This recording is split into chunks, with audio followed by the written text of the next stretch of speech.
오늘 말씀의 제목을 한번 따라갈까요? 옛 언약과 새 언약. 성경을 제가 여러 번 말씀을 드렸는데 성경이라고 말하죠. 하나님의 말씀을 성경이라고 말하죠. 성경의 뜻이 뭘까요? 선생님들이 있으니까 선생님을 쳐다보고 얘기해요. 성경의 뜻이 뭘까요? 성경, 거룩할 성자에 경전의 경자죠. 그냥 글자대로 말하면 거룩한 경전이라는 뜻이에요. 성경은 옛날에는 구약 성경, 구약 전서, 신약 전서 그랬습니다. 구약 성경, 신약 성경이 아니라 구약 전서, 신약 전서, 이렇게 전서란 말을 쓰기도 했습니다. 어느 날부터인가부터 전서란 말은 사라지고 구약 성경, 신약 성경 합쳐서 성경이라고 말했습니다. 자, 성경은 영어로 뭐라고 그래요? 바이블이라고 하죠. 성경은 바이블이라고 합니다. 그럼 바이블의 뜻이 알까요? 바이블의 원어를 알까요? 바이블이 어디서 왔을까? 바이블은 라틴어에서, 비블리아라는 라틴어에서 옵니다. 왜냐하면 제일 처음 성경이 헬라에서 라틴어로 번역이 되거든요. 그게 영어로 번역이 되고 각 나라 말로 번역이 됐어요. 그러니까 비블리아라고 하는 라틴어에서 오는데, 이 비블리아는 어디서 왔느냐? 헬라에서 온 거거든요. 헬라어, 그리스어에서 왔단 말이죠. 그리스어에서 원래 의미는 뭐냐면 파피루스라는 단어를 가지고 있습니다. 그래서 제가 이제 우리 성경에 대해서 알아야 되니까 자꾸 리마인드를 하는 거예요. 파피루스 어디서 많이 들어봤죠? 파피루스의 뜻이 뭘까요? 선생님, 파피루스의 뜻이 뭘까요? 파피루스는 뭐예요? 인류가 원래부터 종이에다가 글을 쓰지 않았죠. 원래부터 종이가 있었나요? 종이 없었습니다. 종이가 발견되기 전에 사람들은 어디다 글을 썼을까요? 나무에다가. 나무에다 쓰기도 하고, 나무에 쓰기 전에는 돌에다가 썼습니다. 석판, 돌에다가 썼습니다. 하나님도 돌에다 쓰셨습니다. 어디다 썼나요? 십계명, 돌판에다 새겼습니다. 엄청 무거운 거 어떻게 들고 다녔을까? 그때만 하더라도 종이가 없었으니까 돌판에다 쓰는 거죠. 그러면 종이는 어떻게 만들었어요? 종이는 어떻게 만드나요? 나무로 만들죠. 나무를 잘게 쪼개고, 또 그 이집트의 나일강에 그 나무 풀 같은 거, 이런 거를 잘라갖고 종이를 만들었습니다. 아주 기본적인 원시적인 종이를 만들었죠. 그 종이가 파피루스예요. 파피루스라는 뜻을 가지고 파피루스에 글을 썼단 말이죠. 그래서 이 바이블이라는 뜻이 뭐냐면 기록된 책이라는 거예요. 신기한 거예요. 야, 사람이 나무에다가, 그래서 예전에 중국 영화 이런 데 보면 대나무 막 둘둘 말아갖고 서신을 전달하는데 대나무를 가져옵니다. 대나무 죽간이라고 해서 쭉 피면은 대나무에 글을 썼던 거 기억하십니까? 그러면 이제 이런 것들이 점점 발전을 해서 종이가 되고 파피루스가 되고, 파피루스, 그 다음에 양피지, 양의 가죽에다가 그렇잖아요. 그래서 이런 것들을 기록된 책이라고 해서 파피루스, 비블리오스, 비블리아 하다가 영어로 바이블이 된 거예요. 그러니까 바이블이라는 뜻은 사실 다른 의미가 없어요. 그냥 책이야. 기록된 책이라는 뜻을 가지고 있어요. 그런데 성경을 바이블이라고 딱 쓰는 바람에 아무도 이 바이블에 다른 말을 쓰지를 못하죠. 그래서 바이블 그러면 성경 이렇게 이해할 뿐이지 바이블에는 의미가 없어요. 기록된 책이라는 의미를 가지고 있습니다. 사실 성경이 무슨 의미가 있나요? 성경은 의미가 없어요. 거룩한 경전이야. 거룩한 경전을 성경이라고 하는 거예요.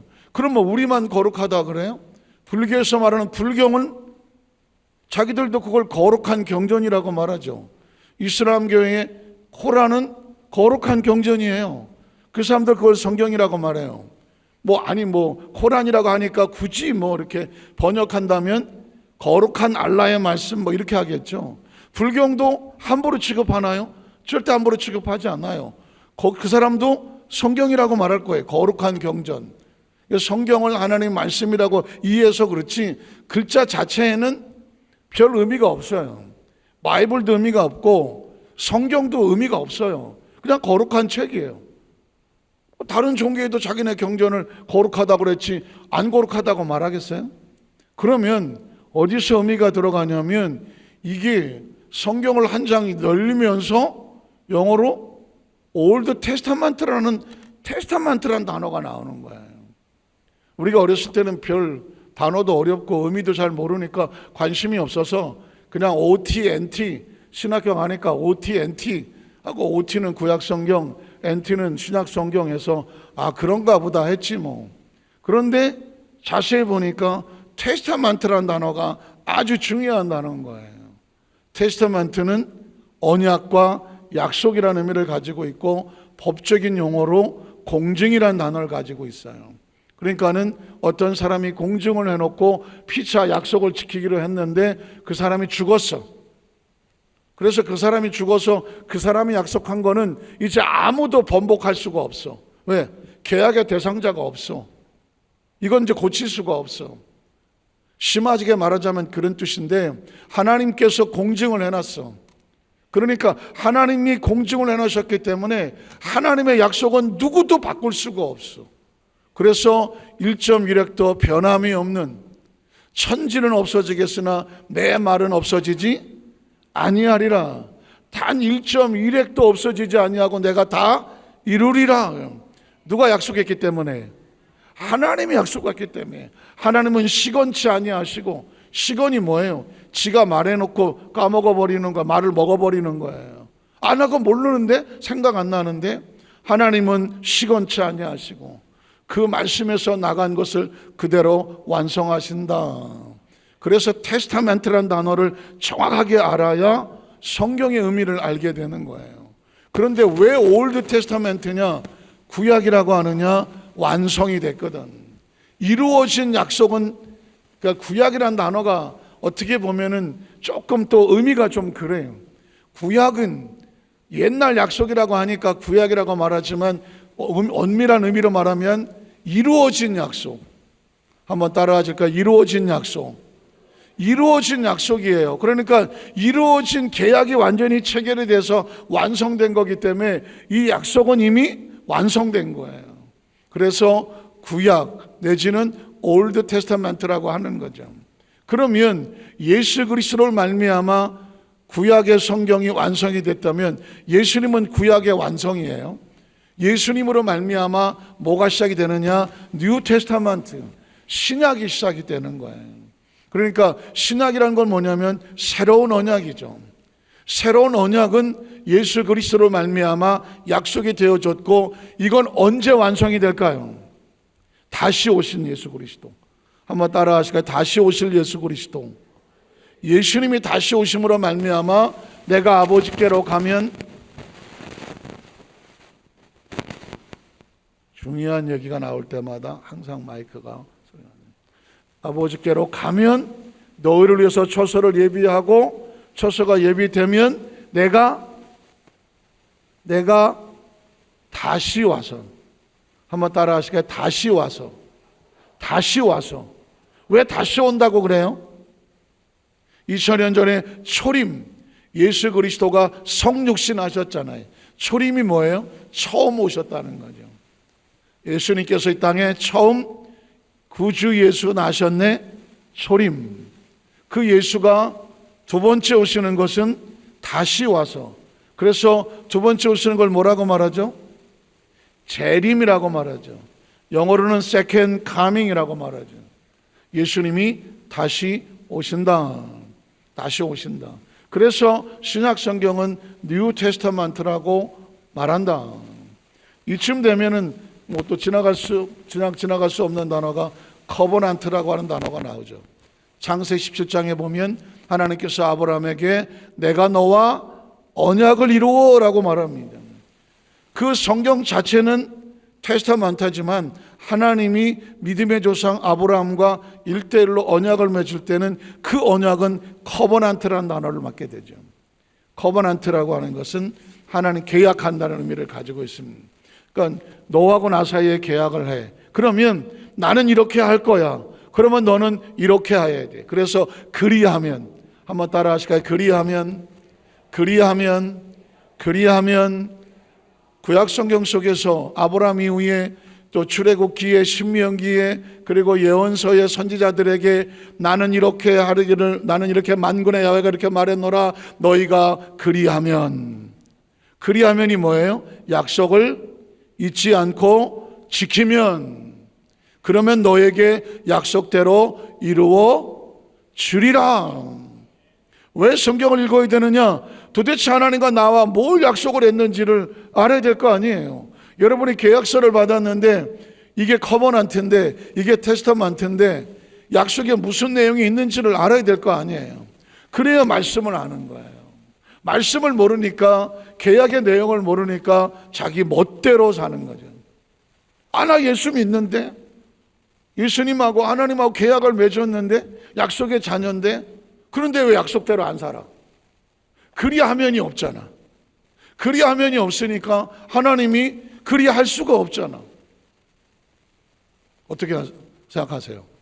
그리하면이 있어야 그리하리라 할 거 아닙니까? 보통 회개 없이 기도만 한다는 기도의 취약점이 거기서 나와요. 너희가 회개하고 아버지께로 돌아오면 내가 너희를 그리하리라 그러는데, 왜 하나님 아버지 그리하지 아니하십니까? 네가 그리해야지. 이해가 되십니까? 그러려면 어떻게 그리하는 거예요? 성경을 알아야지. 성경을 배워야지. 성경을 읽어야지. 성경을 외워야지. 계약의 내용을 알아야, 계약의 내용을 알아야 내가 뭐 할 수 있어요? 그리할 수가 있잖아요. 그리스도의 힘은 어디서 나오냐면 그리해야 돼. 한번 따라하자. 그리합시다. 그리를 알아야 내가 그리하면 성경에 온통 내가 그리하리라. 신앙의 성장은 어디 있냐면 그리하면이 많아질수록, 그리하면이 높아질수록, 그리하면을 더 많이 알아갈수록 그 사람의 신앙은 성장을 합니다. 교회를 오래 다니는 사람이 신앙 성장하는 게 아니에요. 그리하면이 뭔지를 알고 그리하면이 그 삶 속에서 많아질수록, 그리하면의 삶이 많아질수록 하나님이 더 많이 그리할 수가 있는 거예요. 나 예수를 믿고 교회 열심히 다녔는데 난 왜 별로가 없을까요? 그리하면이 없는데 하나님은 우리와 뭐 하셨다? 약속하셨다. 그 약속을 네가 지키면, 약속을 지키면 그리하겠다는 것은 이미 약속이 되어 있어요. 그러나 축복은 뭐냐? 그리하는 자에게 그리하시는 것을 경험하는 거죠. 체험하는 거죠. 그러니까 신앙의 연조를 자랑하면 안 돼요. 나 오래 교회 다닌 사람이야. 나 이 교회 초창기부터 다녔어. 어쩌라고? 세상에서는 오래 다니면 짬밥이 있어요. 짬밥을 가지고 따지는 거죠. 그러나 하나님의 나라는 말씀으로 따지는 거예요. 그리하면으로 따지는 거예요. 그래서 처음 된 자가 나중될 수가 있는 거예요. 처음부터 있었는데 왜 아직도 거기 있어? 그리하면이 없는 거예요. 왜 나중된 자가 먼저 될 수 있을까요? 나중됐는데 그리하면을 알아. 그래서 그리하면이 많아져. 그리하시는 하나님이 더 충만해져. 그러니까 하나님의 나라는, 천국은 침노하는 자 거니까 침노를 하려면 어떻게 해야 돼? 그리하여야 돼. 그리하셔야 된다고요. 나중에 땅을 치고 후회하지 마세요. 요즘 많은 우리 한국 교회, 기독교회의 그 강단에서 땅을 치고 우리 성도들의 마음을 외쳐야 될 메시지가 뭐냐? 그 설교자들과 목회신앙연구소, 설교연구소에서 아주 몸부림치는 게 있어요. 왜냐하면 강단에서 우리 성도들의 마음속에 이제는, 강단에서 내가 어떻게 했으면 좋겠느냐, 하나님 내가 어떻게 쓰면 좋겠습니까? 너희가 회개하고 회개가 뭐예요? 그리하면이 하나도 없던 삶에서 내가 그리하면의 삶을 살기를 원합니다. 방향을 돌리고 주 예수 그리스도를 믿고, 믿는 게 뭐예요? 믿음은 순종이야. 그리하면을 들었으면 어떻게 해야 돼? 순종을 해야 되죠. 신앙의 힘은 어디서 나오느냐? 순종에서 나와요. 신앙의 힘은 순종에서 나온다고. 내 믿음대로 될지어다. 믿음은 추상적인 게 아니라 그 사람이 얼마나 말씀을 듣고 말씀대로 순종하느냐. 그리하면의 또 다른 말은 순종하느냐. 그 사람이 믿음을 가진 사람이거든요. 그리하지 않는 사람에게 하나님은 무능력하고 무기력해 할 수가 없어. 불순종하고 그리하지 않는 자에게 하나님이 뭘 하실 수가 없잖아요. 왜? 약속이 그런데 뭐. 너희가 그리하면 내가 그리하리라. 내가 그리해 놓았으니 너희가 그리하면서 그 약속을 누려라 하거든요. 이미 구원도 완성이 됐고 축복도 완성이 됐고 치료도 완성되어 있어. 왜? 하나님이 도장을 찍어 놓았어요. 그럼 우리가 그거를 내 것으로 만들려면 내가 계약서를 들고 가서 뭘 해야 돼? 그리하면 해야 돼요. 제가 서두에 이 말씀을 드리냐면 언약이라는 단어, 약속이라는 단어, 성경에 있는 테스타멘트라고 하는 하나님의 공증, 그리고 커버넌트라고 하는 우리가 하나님 맞은 약속, 이 약속을 알려면 계약서는 들고 있는데 평생 이걸 어디다 쓰는지를 몰라갖고 들고만 다니다가 끝나. 이 약속을 가지고 하나님 앞에 나와서 약속에 근거하여 주님 앞에 구하옵나니. 말씀이 근거가 되고 말씀이 증거가 되고 말씀이 보증이 돼서, 그래서 그 말씀을 누구라고 그래? 예수 그리스도 태초에 말씀이 계시니라. 이 말씀이 하나님과 함께 계셨고 그 하나님의 말씀 같이 있었으니 말씀이 아니고서는 천하 만물이 이루어진 것이 없었더라. 그 말씀이라는 게 뭐 약속과 언약이거든. 온 천하에 있는 것들은 약속대로 이루어진 거거든요. 이 세상에 약속 없이 된 건 하나도 없어요. 제가 온 우주는 어떻게 생각하세요? 온 우주는 어떻게 움직이는 것 같아요? 약속으로 움직이는 거예요. 원리로 움직이는 거라고요. 선생님들이 계시니까 혹시 이런 생각 해보셨어요? 우리가 다 어머니 뱃속에서 몇 달 있었어요? 제가 이렇게 물어보는 것은 또 7달 만에 나오신 분도 계시고 8달 만에 나오신 분도 계셔서 10달 만에 나왔으면 이거 말을 못해. 대부분 몇 달 만에 나와요? 10달 만에 나왔어요. 그런데 우리가 어머니 뱃속에서 어떻게 살았어요? 연구해 보셨어요? 인간은 물고기가 아니잖아요. 아가미가 없잖아요. 숨을 쉬어야 되잖아요. 어머니 뱃속에서 태아가 10달 동안 어떻게 숨을 쉰 거예요? 생각해 보셨어요? 물고기야 뭐 아가미가, 그래서 어떻게 어머니 뱃속에서 뭐 물이 있어서 살았다고 치자고. 우리는 뭘로 숨을 쉬어요? 코로 숨 쉬고 폐가 있어야 숨을 쉬잖아요. 그런데 뭐 어머니 뱃속에 꽉 막혔는데 인간이 태 속에서 수정이 돼서 뭐 4주, 한 6주 이상 되면 기간 다, 몸이 다 완성되고 8주 되면, 8달 되면 나오려고 그런다는데 벌써 8달 되면, 그러니까 7달 반 만에 나와도 살잖아. 인큐베이터 같은 데 들어가서. 그러니까 이미 태 속의 아이가 한 6개월 지나면요 다 몸을 다 가지고 있어요. 근데 거기에 어떻게 사냐고요. 생각해 본 적 있어요? 뭐 그런 것까지 복잡하게 생각하나. 어머니 뱃속에서 10달 동안 그 컴컴한 데서, 꽉 막힌 데서 어떻게 살았냐고요. 그래서 내가 어떻게 거기 살았지? 하고 좀 찾아봤어. 그랬더니 나 이 나이에 대해서 처음 알았는데, 어머니 뱃속에서 태아는 산소를 어떻게 공급하느냐? 숨을 쉬어서 공급하지가 않아. 숨 쉬는 순간 바로 가버리지. 어머니의 탯줄, 어머니 연결된 탯줄. 이 탯줄은 어디와 연결됐느냐? 어머니 자궁 안에 태반, 감싸고 있는 태반, 그 태반에서 태아에게 필요한 영양과 산소를 공급한, 어머니의 태가 산소 탱크였어. 그리고 영양 탱크였어. 그러니까 이게 생명 장치죠. 태반에서 태아에게 탯줄을 통해서 산소를 공급하고 영양분을 공급한대. 그러니까 이 태아는 어머니 탯줄을 통해서 숨을 쉬고 영양을 공급받은 거야.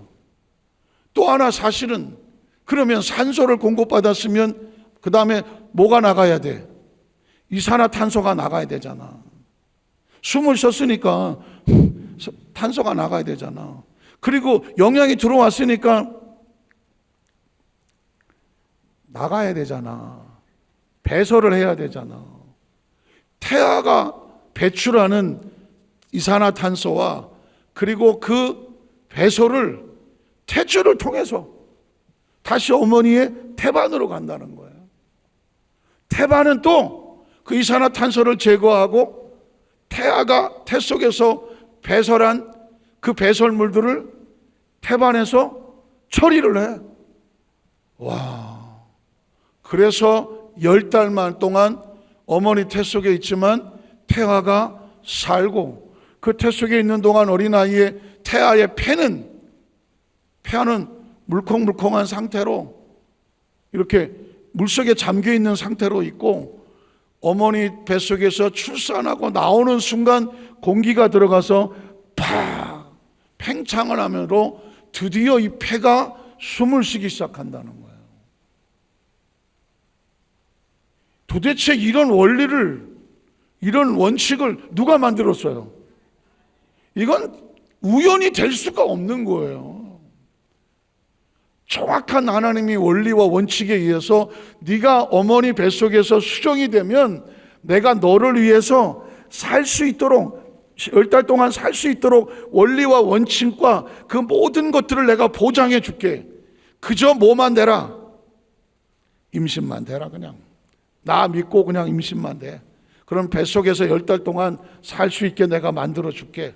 나오면 네가 스스로 숨 쉴 수 있도록 네 폐를 공기가 들어가서 팍 팽창해서 숨을 쉬게 만들어 줄게. 이게 뭐예요? 약속이에요. 제가 이 얘기를 들은 것은 약속이라는 단어를 추상적으로 생각하지 마라. 온 우주는 하나님의 약속으로 가득 차 있다. 하늘의 별들은 다 약속대로 지 마음대로 움직이지 않는다. 천체의 법칙과 원리대로 정확하게 움직이고 있는 거다. 그렇지 않으면 대형 사고 난다. 별 하나만 지 멋대로 돌아다니고 우장창창 난리치면 끝나는 거잖아. 지구는 정확하게 시간과 공간을 만들어서 돌고 있다. 지 멋대로 왔다 갔다 돌다가 안 돌다가 돌다가 안 돌다 하면 지구에 남아있을 생물은 하나도 없다. 지구의 온도는 적당히 살아갈 정도의 온도와 공기를 가지고 있다. 제가 왜 이런 얘기를 하냐면 하나님이라는 존재는 절대로 추상적이 아니다. 우주에 존재하는 모든 것들은 그의 정확한 법칙과 원칙과 그의 능력에 의해서 존재하고, 이걸 알아야 저와 여러분이라고 하는 존재 자체가 어머니 태 속에부터 지금까지 살아오면서 어떻게 살았느냐, 하나님의 약속과 원칙과 원리에 의해서 지금 살아 존재한다는 거예요. 그러니까 하나님이라는 인식을 정확하게 알고 있어야 돼.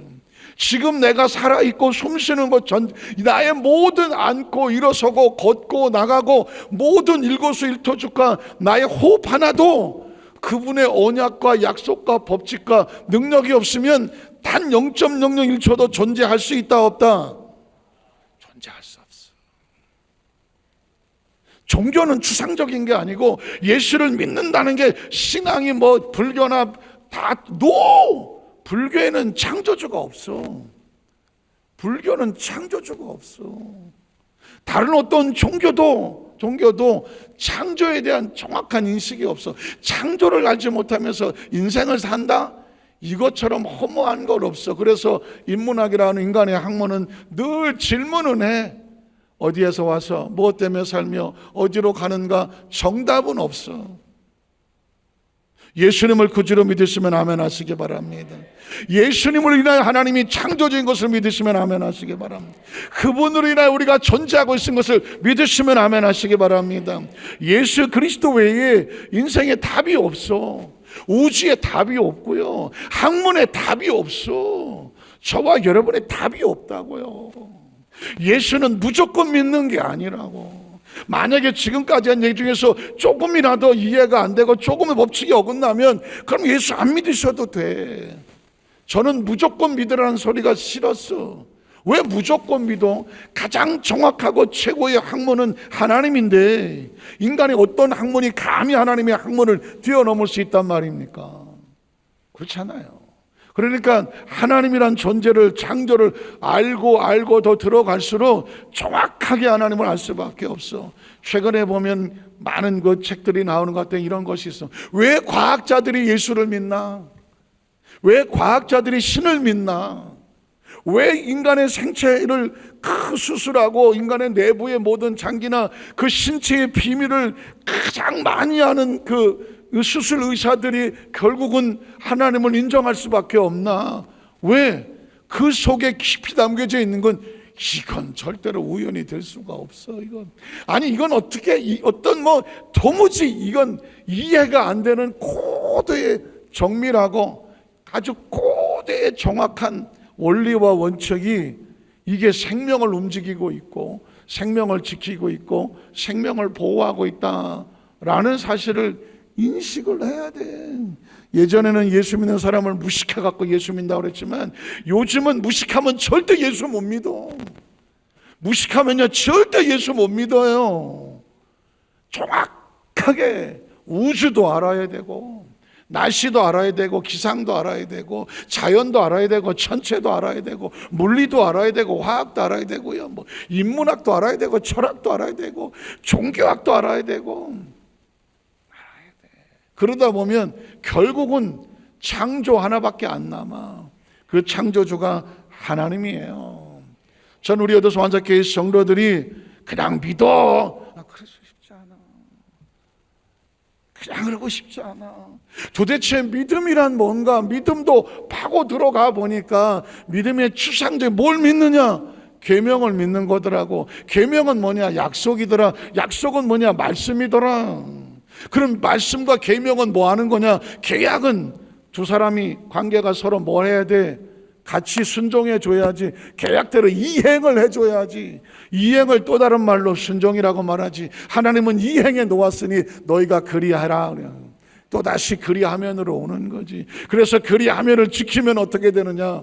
너희가 너희 믿음을 지켰으니 믿음의 결과는 뭐예요? 믿음대로 될지어다. 믿는 자에게 하나님의 자녀가 된 축복을 주신다. 이걸 머릿속에 알고 있어야 성경을 창세부터 계시록까지 관통을 하더라도 어려운 책이 아니고, 예수를 믿어도 당장 내일 천국을 가도 내가 교회 다닌 지 얼마 안 돼갖고 도대체 내가 왜 예수님 잘 모르겠어요, 이런 소리를 하지 않지. 왜냐하면 이 안경을 가지고, 이 잣대를 가지고, 이 룰을 가지고, 이 관점을 가지고 성경을 관통에 들어가면 도대체 전 세계 어떤 교회, 어떤 목사, 어떤 성도 앞에 오사고 성경을 논하자고 얘기해 보세요. 성경을 논하고 얘기해 보세요. 그렇잖아요. 저게 목사님은 또 그럴 필요 없어. 그럴 필요 없다고. 이런 영적인 정확한 인식을 가지고 있으면 이 세상 어느 누구를 만나더라도 여의도 수만자교회 성도들은 당당해도 돼. 자신이 있어도 돼. 어디 가서 절대로 기죽지 말아요. 하나님을 정확하게 알고 그의 마음을 알고 그의 사고를 알고 약속을 알고 테스타멘트를 알고 커버넌트를 알고 나와 하나님과의 관계를 알고 이 세상 돌아가는 모든 것에서 원리의 원칙을 알고 내 존재 자체가 우연이 아닌 것을 알고 언약에 대한 정확한 개념을 아는데 뭘 어디 가서 뭐 없을까? 그럴 필요 없어. 왜 이게 필요하냐? 그리고 들어가야 구약에서 나오던 신약에서 나오던 언약과 약속이라는 단어가 나오고 말씀이 나오고 이 말씀이 나왔을 때 이게 뭐야, 안 해도 되는 거예요. 자, 그러면 하나만 볼게요. 첫째로 보면 두 언약의 대상이 다른데 성경에 보면 언약이 두 가지가 나와요. 아까 말했죠. 구약과 신약. 구약을 옛 언약, 신약을 새로운 언약. 오늘은 바로 여기에 대하는데 그 첫 번째 뭐냐면 언약의 대상이 다르다. 한번 따라하실까요? 두 언약의 대상이 다르다. 구약을 쓸 때의 그 받는 대상과 신약을 쓴 대상이 다르다. 자, 그러면 구약, 옛 언약의 대상이 누굴까? 출애굽기 19장 5절로 6절에 보면 세 개가 다 내게 속했다고 말했습니다. 하나님은 이스라엘의 백성만의 하나님은 아니에요. 온 세계가, 온 우주가 하나님에 속했어요. 동의하십니까? 그 다음에 보면, 자, 너희가 내 말을 잘 듣고 내 언약을 뭐하면? 지키면, 그리하면. 여기 뭐가 언약이 나오잖아요. 하나님과 우리 사이는 언약이야. 우리 여의도 딴 데 나 잘 모르겠고 여의도 수만사교회 성도들은 하나님 하면 언약이 생각나야 돼. 예수님 하면 언약이 생각나야 돼. 성경 하면 뭐가 생각나야 돼? 언약이 생각나야 돼. 기도하려면 뭐가 생각나야 돼? 언약이 찬양하려면 뭐가 생각나야 돼? 언약이 생각나야 돼. 천국을 하면 무슨 생각이 나야 돼? 언약이 생각나야 돼. 봉사 그러면 뭐가 생각이 나야 돼? 언약이. 오늘 예물을 드린다, 뭐가 생각나야 돼? 언약이 생각나야 돼. 왜? 우리가 아는 모든 것들은 뭐가 근거가 됐다? 언약의 근거가 된 거예요. 허공을 치는 게 아니에요. 추상적인 게 아니에요. 내가 왜 이런 걸 하고 있나? 눈에 안 보이고 귀에 안 들어 손에 잡히지 않지만 우리는 하나님과 우리 사이에 무엇을 가지고 있다? 언약을 가지고 있다. 하나님은 지금 하는데 우리에게 뭘 가지고 얘기하신다? 언약을 가지고 계신다. 자, 너희가 내 말이 뭐예요? 언약이지, 계명이지. 언약을 잘 듣고 그냥 끝나는 게 아니라 뭐 하면? 언약대로 그리하면 너희는 모든 민족 중에서 누구 소유가 된다? 내 소유가 된다. 주여 나를 하나님의 소유로 삼아 주시옵소서. 이미 삼아 주시겠다고 했어. 그러면 하나님이 하실 일은 없어. 누가 할 일이 있어요?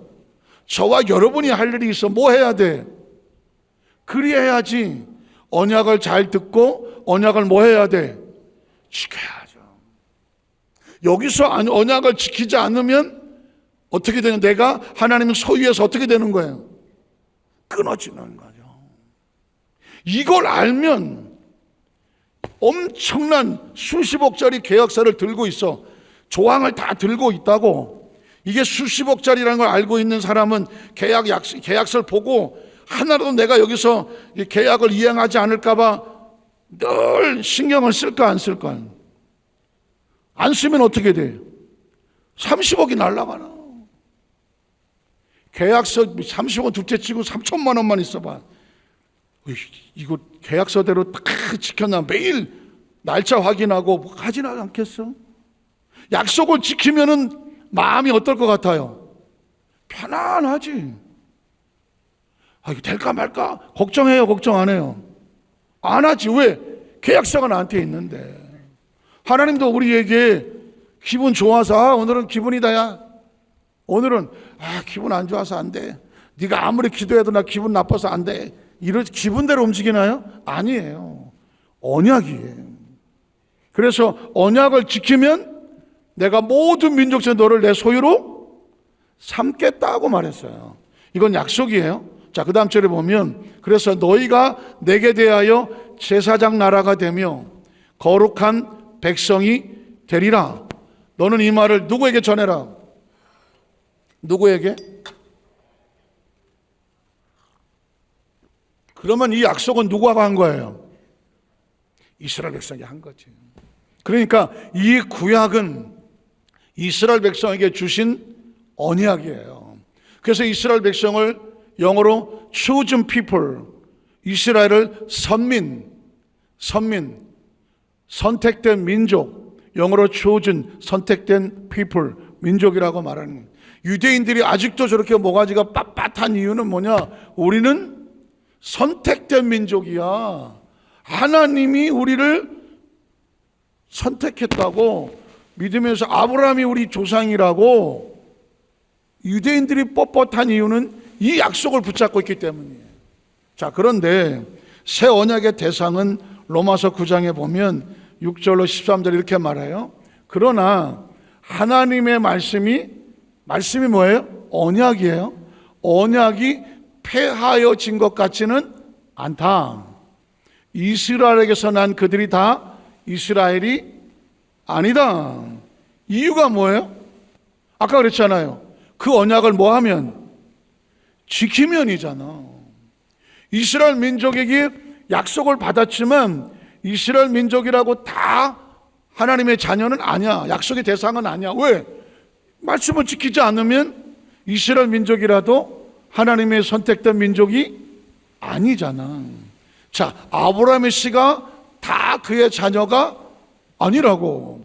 이스마엘에서 난 자들은 아브라함의 씨로 인정을 받지 않았고 오직 이삭으로부터 난 자라 야 내 씨라고 불렸다. 약속을 받고 약속을 지키는 자만 하나님의 자녀다. 자, 그러면 그 다음 절에 보면 곧 육신의 자녀가 하나님의 자녀가 아니다. 이스라엘에서 나 유대인이다 해서 다 하나님의 약속의 자녀가 아니야. 유대인이라고 할지라도 하나님 말씀을 지키지 않으면 하나님의 약속의 자녀가 아니야. 그것처럼 오직 약속의 자녀가 씨로 여기심을 받느니라. 그러면 그 다음 절에 보면 약속의 말씀은 이것이다. 명년 이때에 내가 이르리니 사라에게 아들이 있으리라 하심이라. 그뿐 아니라 또한 리브가가 우리 조상 이삭 한 사람을 말미암아 임신하였는데 그 자식들이 아직 나지도 아니하고 무슨 선이나 악을 행하지 아니했을 때에 택하심을 따라 되는 하나님의 뜻이 행위로 말미암지 않고 오직 부르시는 이로 말미암아 서기 아래서 아직 이삭이 나지도 않았는데 이삭으로부터 날 자녀가 내 씨다. 이스마엘은 있는데 이스마엘은 있지만 이스마엘에게 난 씨는 약속이 없다. 그래서 무슨 행위로 하나님의 약속의 자녀가 되는 게 아니라 이삭에게 준 약속으로 말미암아 하나님의 자녀가 된다. 믿으십니까? 그러니까 크리스찬이 약속이라는 테스타먼트라는 커베넌트를 모르면 약속을 모르면 교회를 다니는 자가 하나님의 자녀가 아니라 교회를 다닌다고 할지라도 이 약속을 알고 약속을 받고 약속대로 행하는 자라야 하나님의 자녀다. 믿으십니까? 그러니까 교회를 다니는 게 중요한 게 아니라 교회 안에서 약속을 알고 약속을 확신하고 약속을 지켜야 되는 거죠. 자, 그래서 말미암아 서기 아래 하사 그 다음 절에 보면 리브가에게 이르시되 큰 자가 어린 자를 섬기리라. 자, 에서가 야곱을 섬기는 거죠. 왜 그럴까? 그거는 뭐 큰아들 작은아들이 문제가 아니라 누구에게 하나님의 약속이 흘러가느냐. 그래서 내가 야곱은 사랑하고 에서는 미워했다 하심과 같으니라. 그래서 기록된 바 내가 야곱을 사랑하고 에서는 미워했다 하심과 같다. 그건 하나님의 약속이 그렇다는 거예요. 자, 오늘은 여기까지만 하려고 합니다. 자, 다음 주에는 언약의 내용, 방법 이런 게 나와 있는데 말씀을 정리하면 예수 그리스도는 하나님의 약속 구약의 완성이라고 말했거든. 유대인이 하나님의 옛 언약을 받았지만 이제 크리스찬들은 새로운 약속을 누구를 통해서 받았느냐? 예수 그리스도를 믿음으로 받는 거예요. 믿으십니까? 그러니까 에서가 만약 유대인들이 에서라면 먼저 난 하나님의 아들이라면 백성이라면 우리는 야곱처럼 나중에 나는 작속이라면 그러나 약속이 야곱에게 있어서 야곱의 씨가 복을 받는 것처럼 유대인들이 하나님의 말씀을 지키지 아니하고 예수를 믿지 아니하므로 거긴 약속이 없어. 지금도 그 사람들은 구약을 믿어. 그러나 오늘날 전 세계 만민에게 예수를 누구든지 죄를 부르는 자마다 구원을 얻으리로다. 하나님이 세상을 이처럼 사랑하사 유대인뿐만 아니라 세상을 이처럼 사랑하사 독생자 예수 그리스도를 약속으로 주셨으니 그를 믿는 자 믿음이 뭐라고요? 약속을 믿고 약속대로 행하는 자가 뭐하지 아니하고 멸망하지 아니하고, 멸망이 뭐야? 끊어지지 아니하고 버려지지 아니하고 영생을 얻게 하려 하심이라. 영생이 뭐예요? 하나님의 약속 안에 들어오는 거죠. 아니, 지옥에 가서 영생하면 뭐 하겠어? 하나님의 약속 없이 버려지면 뭐 하겠냐고. 영생의 또 다른 말은 내가 그러면 죽지 않고 오래 산다는 건가? 죽지 않고 오래 사는 게 중요하지 않아. 약속 안에 있는 게 중요하고, 약속이 나를 지켜주는 게 중요하고, 약속이 나를 보호해 주는 게 중요하잖아요. 오늘 이 말씀을 가슴에 끌어안으면서 이 말씀을 들음으로 말미암아 저와 여러분이 어떤 존재인지, 지금 나에게 어떤 은혜가 보호되고 있는지 여러분 확신되지 않습니까?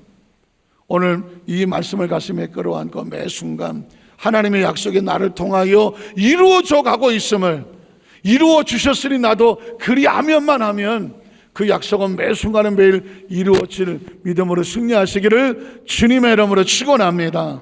기도하겠습니다. 하나님 아버지 감사합니다.